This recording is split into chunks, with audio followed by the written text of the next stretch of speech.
안녕하세요. 부장님의 김인성입니다. 오늘은 전주 시내에 있는 수익성이 대단한 다가구 주택을 가져왔습니다. 같이 살펴볼까요? 오늘의 물건입니다. 물건을 보니 어떠세요? 건물이 아주 견고하고 잘 지어진 건물임을 확인할 수가 있고, 주차 공간이 충분하다. 도로가 삼면으로 이렇게 걸쳐 있는 상태를 볼 수가 있습니다. 앞도로와 옆에 그 인도 쪽에서 이제 바라본 물건입니다. 자, 1층 배치도입니다. 주차가 피로티 주차장이 12대가 설치되어 있고요. 1층은 요거 이제 점포입니다. 주 용도가 다가구 주택이라 이 점포는 어떻게 보면 여벌이다. 이렇게 볼 수가 있고, 바로 이 주차장 부분에서 건물 안으로 들어가는 출입구죠. 이제 2층입니다. 이제 배치도를 보면은 직사각형은 네모 반듯하게 해서 방 구조가 아주 잘 나왔다 볼 수가 있습니다. 3면이 도로라 주차 여건도 좋고 내부 구조도 좋고 이런 물건들은 임차인들이 선호하는 물건이다. 원룸이 한 가구, 투룸이 5가구입니다. 여기 이제 원룸만 해도 8평이 넘고 투룸도 10평이 넘는 구조를 가졌다. 3층도 2층하고 똑같은 구조입니다. 여기 4층은 이제 4호까지가 있는데 이 4층 4호 부분이 이제 주인 세대가 거주할 수 있도록 룸이 3개에 화장실이 2개가 구비되어 있는 상태입니다. 그래서 4층은 원룸이 한 가구, 투룸이 2가구, 쓰리룸이 한 가구 배치되어 있습니다. 이 물건은 1층에 근린 점포와 다가구가 16가구가 임대를 놓고 있고 그 중에 한 가구는 주인 세대가 거주하는 물건입니다. 내부 구조도 깨끗하게 관리가 되어 있고 경매 물건에서는 이 물건 분석, 등기상 권리 분석, 임차인 분석, 또 매매 가격이나 임대 시세 분석을 통해서 기대 수익이나 또 임대 수익률을 검토하는 것이 가장 중요합니다. 사건 번호는 2022-3306 전주지방법원에서 진행을 하고요. 물건 소재지는 전라북도 전주시 덕진구 우화동 2가 868-6 소재, 대지는 373.7평방미터에 면적이 113.04평입니다. 면적이 상당히 큽니다. 또 이 대지 후에 지상 4층 다가구 주택으로 신축을 해서 건물 면적이 692.42평방미터에 209.46평입니다. 이 면적은 다가구 주택으로서는 최대치라고 보면 되겠습니다.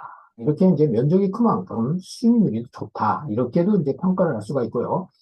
가격을 보니까 최초 매각 가격이 9억 5,148만 7,560원에 시작해서 이번 차수 3회차입니다.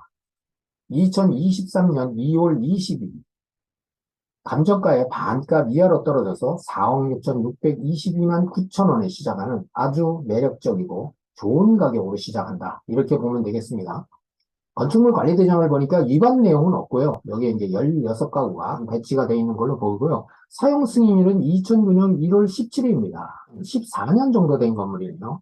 감정평가에 이제 감정 금액을 보니까 기준 시점이 2022년 7월 18일자에 감정한 내용을 이제 우리가 확인하고요. 토지하고 건물이 매각 대금에 포함돼서 9억 5,148만 7,560원에 시작된 것을 확인합니다. 자, 등기부상 권리를 보겠습니다. 등기부상의 권리가 상당히 중요합니다. 갑구란을 보니까 임의경매 개시 결정이 2022년 6월 29일자 남원농협에서 신청이 됐고요. 압류가 한 건 있습니다. 전주시에 있고요. 가압류는 또 2건이 있고요. 울구란을 보니까 근저당이 2건이 있는데 설정금 총액이 3억 5,500만 원, 또 임차인이 설정한 임차권이 5건이 있는데 총 2억 2,500만 원이 지금 설정되어 있습니다. 한 건당 4,500만 원씩 해서 5건입니다.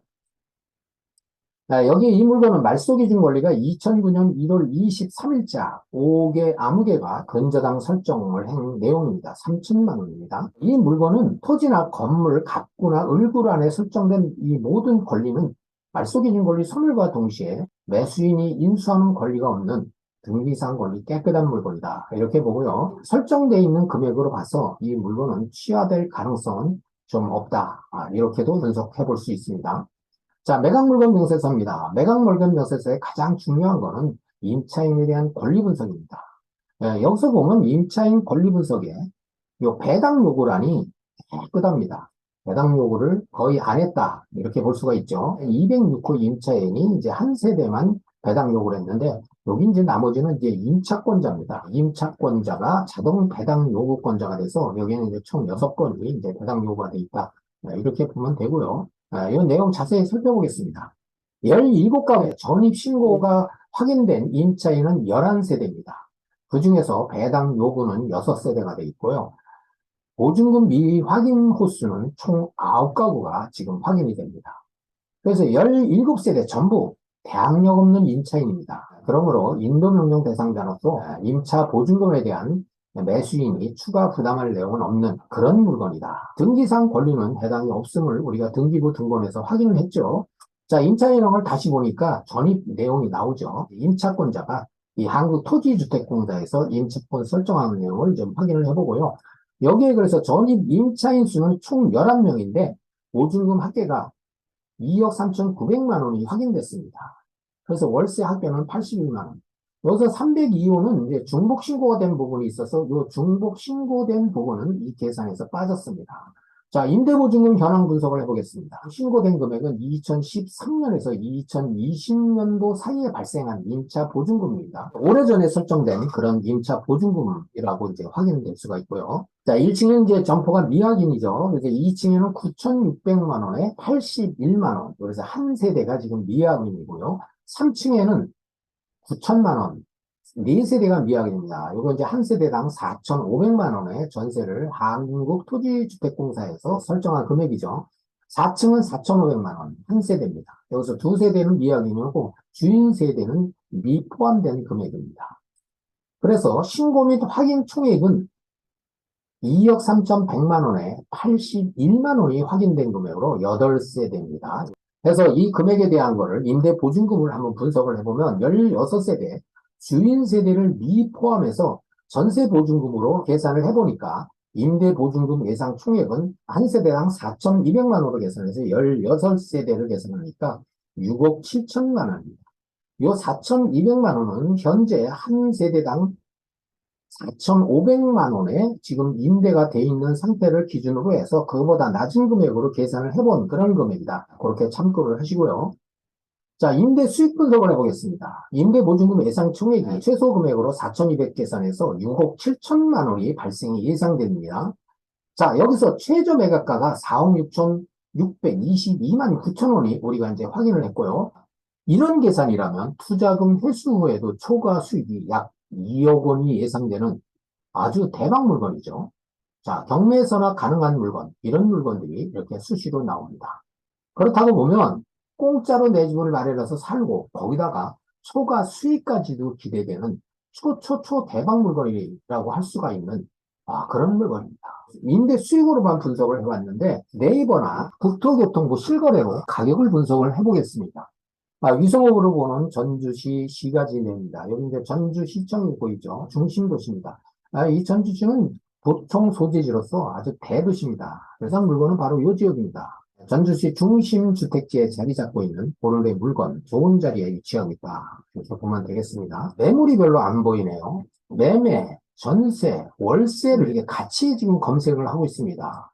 대부분 뭐 월세나 전세나 매물 시세를 같이 검색하면 상당히 많은 물건들이 이렇게 보이는데 이 지역은 지금 물건이 없습니다. 세 가지 내용을 한꺼번에 보는데도 이렇게 물건이 없다? 보기 드뭅니다. 자, 이 물건이죠. 건물 이름은 비투빌인데 건물이 깨끗하고 견고해 보이고 상태 상당히 좋은 거를 확인하고 여기가 이제 주차장입니다. 여기가 인도, 여기가 이제 이면도로 주거환경 좋은 거를 이 거리 뷰에서도 살펴볼 수가 있습니다. 자, 앞쪽에서도 볼까요? 자, 여기 이제 전면입니다. 전면에 이제 화강석으로 마무리되는 깨끗하고 견고한 것을 우리가 보고요. 그 앞에는 이제 아파트가 있고 또 여기는 이제 넓은 공원이 있습니다. 그래서 주거환경이 더 좋다. 자, 한번 살펴볼까요? 하나하나. 물건이 많지 않기 때문에 자, 여기 물건이 하나 있죠. 6억 9천입니다. 우리 면적은 토지가 473평방미터에 건물이 692평방미터. 한번 비교를 해볼까요? 자, 여기는 344평방미터입니다. 오늘의 면적보다 30평방미터가 적으면 9평 정도가 작고, 또 건물은 591평방미터. 한 100평방미터면 건물이 한 30평 작습니다. 면적에서 차이가 난다는 거는 그만큼 수익률과 매매 가격에 차이가 있다. 이렇게 볼 수가 있습니다. 또 옆에 물건 한번 보니까 이건 7억 4천. 이 물건은 거의 우리 물건하고 비슷하지만 657평방미터면 40. 이것도 한 10대평 작으네요. 토지는 비슷하더라도 건물이 좀 작죠.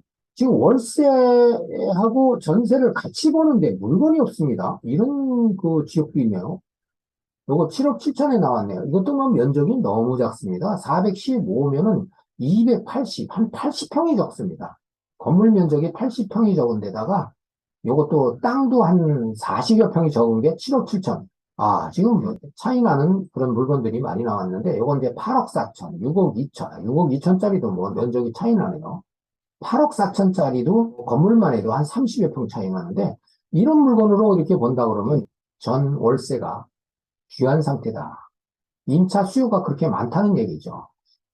세가 안 나가면 여기에 이제 네이버 매물대 월세하고 전세 매물이 많이 이렇게 나오죠. 다가구 주택 그 밀집 지역 같은 경우에는 월세 또는 전세 매물이 많이 나오는 것을 확인하는데 이 지역은 지금 좀 특이합니다. 국토교통부 실거래는 어떻게 되는지 한번 볼까요? 전주 시내 지도입니다. 바로 오름의 물건은 바로 이 부분에 있죠. 전주 고려병원 인근에 있는 물건입니다. 한번 살펴볼까요? 2003년부터 전라북도 전주시 덕진구 우화동 2가입니다. 검색. 2003년도에는 거래가 없어서 2022년도 12월 달에 거래를 보니까 14억 3,096만 원에 거래가 됐습니다. 우리 면적하고 거의 비슷한 면적이 14억 3,009만 6천 원에 팔렸습니다. 이 면적은 우리 면적하고 비슷합니다. 이 면적들은 이제 면적이 작으니까 비교 대상이 안 되고 이런 면적도 마찬가지입니다. 너무 차이 납니다, 면적이. 면적 차이 나는 건 비교 대상이 안 되죠. 이것도 이제 대지가 한 20평 차이 나는데 건평은 한 30평 차이 나는 것이 8억 1천만 원에 매매가 됐습니다. 대지가 20평에 건평 30평이면 조그만 일반 단독주택 한 동입니다. 그 정도 차이인데도 8억 1천만 원. 여기 또 10억 8천짜리가 거래됐네요. 이 물건도 우리 물건보다 대지가 한 9평 정도 작고 건물은 한 30평 정도가 작습니다. 그런 물건이 10억 8천에 거래됐다? 자, 우리 물건하고 잘 비교해 보세요. 우리 물건은 4억대에 지금 얘기하고 있습니다. 자, 여기도 보니까 12억 7천짜리가 거래된 게 있습니다. 이 면적보다 작거나 좀 비슷하거나 한 면적들이 거의 10억 이상의 거래된 것을 도교통부 실거래로 이렇게 확인합니다. 지금까지 지리적 위치와 물건 상태, 그리고 경매에서 가장 중요하다고 할 수 있는 물건 분석, 등기상 권리 분석, 또 임차인 분석, 매매 가격 분석, 임대 시세 분석, 중요한 분석을 한번 같이 해봤습니다. 자, 이런 분석을 근거로 해서 오늘의 물건에 대해서 관심 있고 입차를 생각하시는 분들은 반드시 현장 답사를 통해서 물건 상태도 한번 검토를 해보고 임대 시세, 매매 시세, 본인 주택 보유수에 따른 대출 가능성과 신용도에 따른 대출 가능성도 검토를 해본 연후에 기대 수익을 검토한 후에 적정 입찰가로 참여를 해서 좋은 가격에 낙찰받기를 기대합니다. 여기까지입니다. 구독과 좋아요는 영상 제작에 큰 힘이 됩니다. 감사합니다.